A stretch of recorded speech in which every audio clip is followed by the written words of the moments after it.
I think what true crime brings is the idiosyncrasies of real life, the unexpected, the things that no fiction could make up, really, that surprise and baffle, and ultimately seeing how police in real life situations bring criminals to justice.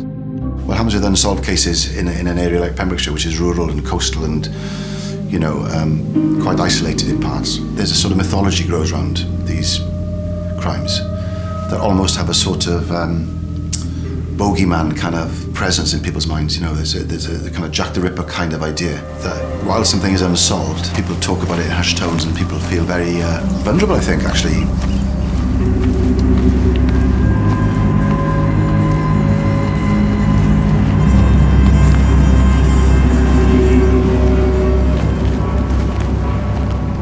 The murders on the coastal path were particularly shocking because these were two people just on the last day of their holiday enjoying their last walk, and to be executed like that, I mean, shocking, in a place of beauty that people go to relax and enjoy. Awful. I think it hit cast and crew immediately. I think from the read-through, a lot of people remembered the actual cases playing out. People knew that they were dealing with a real story, true events. I think there's a respect for the material and a respect for those who were themselves involved in the true events.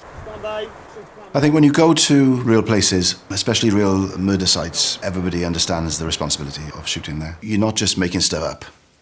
You know, you've got the pulse, if you like, of the real story. That helps you make all kinds of decisions, and it helps the crew understand what it is you're trying to do, you know, and that's is a kind of sobering aspect of the job in a way. Being on location in areas where things happened and hearing firsthand from people how they felt when this was happening in their little town, I think it was it was just something that was constantly with you. It was a responsibility that we had, and the team took that very seriously. I think sometimes fictional police shows are guilty of making criminal investigation seem fairly easy and fairly simple, when in fact it's incredibly complex, incredibly detailed, incredibly frustrating, and it took Steve and his team the best part of 3 to 4 years before they were able to bring that case against John Cooper in a court of law.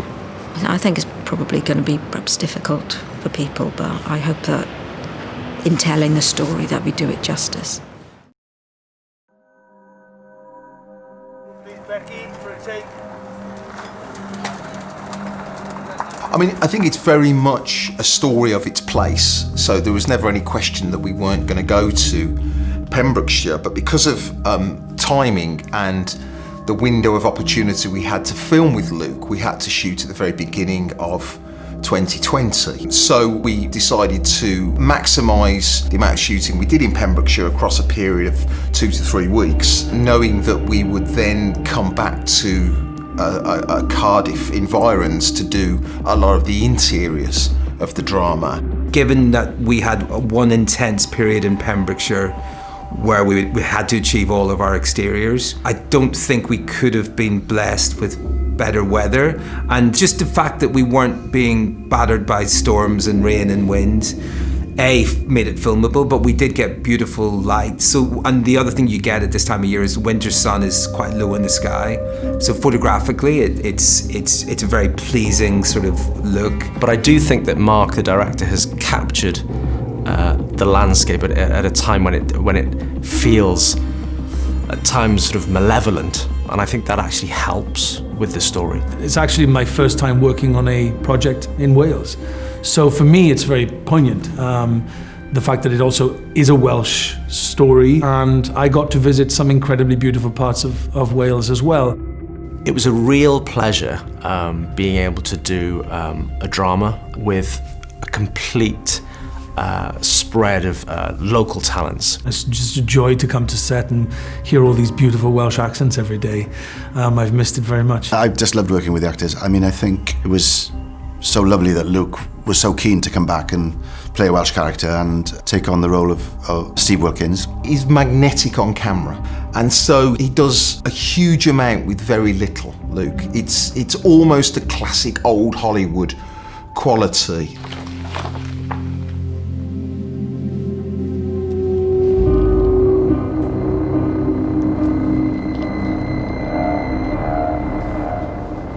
got real scale and he does heroism very well. If he did do these murders, he is by definition a serial killer.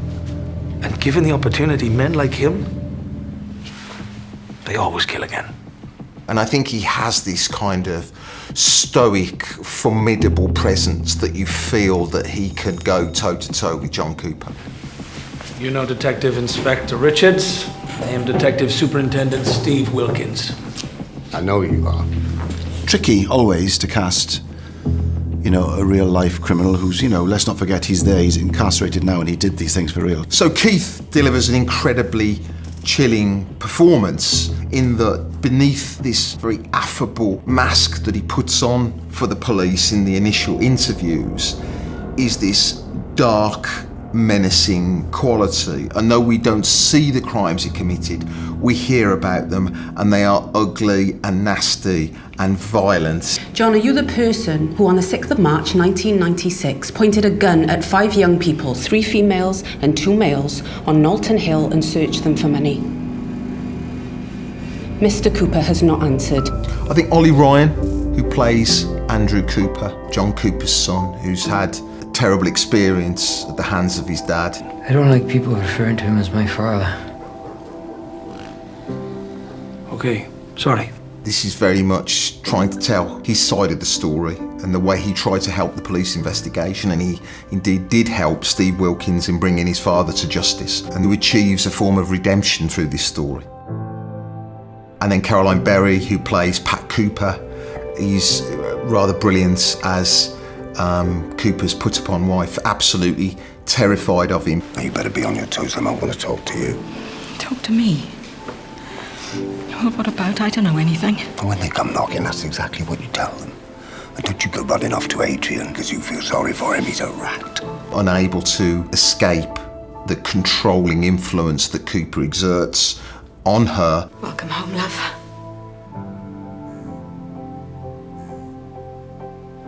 What?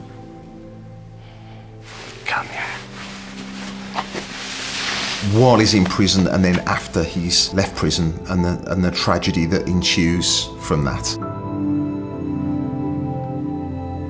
Also a shout out to Alex Riley, who's a new actress who is Steve's female sidekick on the team, who is very brilliant in one of her first performances. We became a little family, we became a little team, and it is a very heavy story, so we were always sure to support each other, and the banter between each other started, and it was like we were Team Ottawa. We make up quite an eclectic bunch when you see us together, but that's how it was, and I think it's been brilliantly done, and I've loved every second of working with all of them, and I've been very lucky. I get to jump into many different storylines, so I've worked with some great young actors, 2 actors playing my children, my teenage children, who were just wonderful, and then my team, which has been fantastic. And I've just passed Owen Teale in the corridor. He's about to go in and do his first day in court. So, we've coloured this show with some incredible faces, talent, and voices. The developments in DNA forensic science have definitely had an impact. I mean, it's quite clear with the original Huntsman case in the 90s that there was a huge amount of good work done. But I think with advances in forensic science and Steve Wilkins's approach when he came in. One double murder was committed in 1985, another in 1989. And the team didn't come to the case. The cold case didn't begin until 2006. So there's the time element. A lot of time has elapsed, and so there was a very low probability that they would have any success. More than 6 years, during which the gun would have been cleaned, rained on, exposed to the elements. Are you sure this is the best use of what's left of your budget? DI Steve Wilkins and Jonathan Hill hatched this plan together. I want to make a personal, televised appeal for information on the evening news. Do you think you've got anything useful? It's a smokescreen.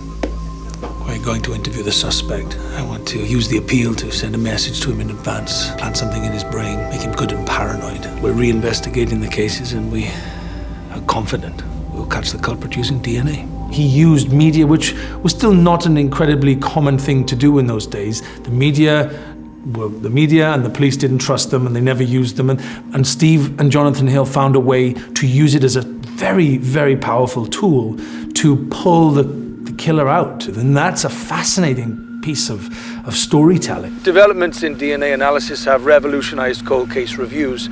As a team, we have brought these processes to bear on these two investigations, and they have had a significant impact. They planted the seed in Cooper's head that they were focusing on DNA.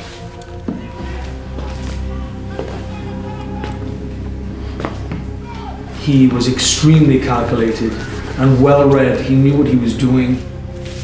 The second he knew there was a reinvestigation, he started to read information about where holes in his story might appear. So this man didn't walk in expecting to be caught out. And when they got him in the interview room and started needling him on DNA, he unwittingly led them to all the exhibits that he was most nervous about, like the shotgun. Is that metal I can see through the paint? That's where the finish is worn off. The thing was made in the 1940s. Steve Wilkins and his team identified that Cooper had painted the barrels of this shotgun black to make it less visible at night. Did Huntsman recover any paint from Cooper's home? Yeah, 6 pots in the shed. And they got the forensic scientists to painstakingly remove the paint from the barrels of the gun. We had the paint removed. On some of the flakes, our forensic scientists noticed a reddish cast that tested positive for blood. There's also a pair of shorts which had a massive impact, a decisive impact on the case. What about the clothes the man in the drawing's wearing, John? I don't go in for shorts. Shorts are more Adrian's thing. Steve and his team knew that whenever he mentioned his son, Andrew, it was an indication, a tell, that Cooper was nervous. Something about those shorts worries him. Why? Where the hell are they? Steve and his team were driven crazy by these khaki shorts. They were looking at exhibits that had been in storage, and one of the most obvious or most crucial exhibits, it seemed to them, would be these khaki shorts. If he murdered these people, there was going to be blood. So they could tell that he was nervous about the shorts, but why was he nervous given the shorts weren't anywhere to be found? But Steve was convinced they were somewhere. Glyn, Huntsman recovered all the items of clothing from the house, correct? Yeah, they did, yeah. And they photographed every item? Yeah. Khaki shorts, they're the same.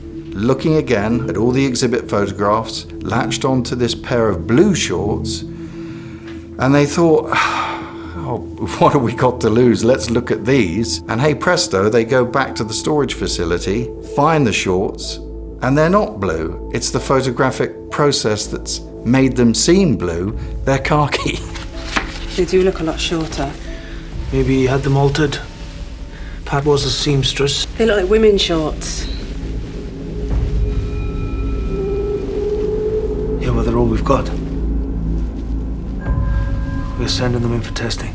And when the forensic scientists turned down the hem of the shorts, they found a tiny flake of blood, which once again belonged to one of the victims.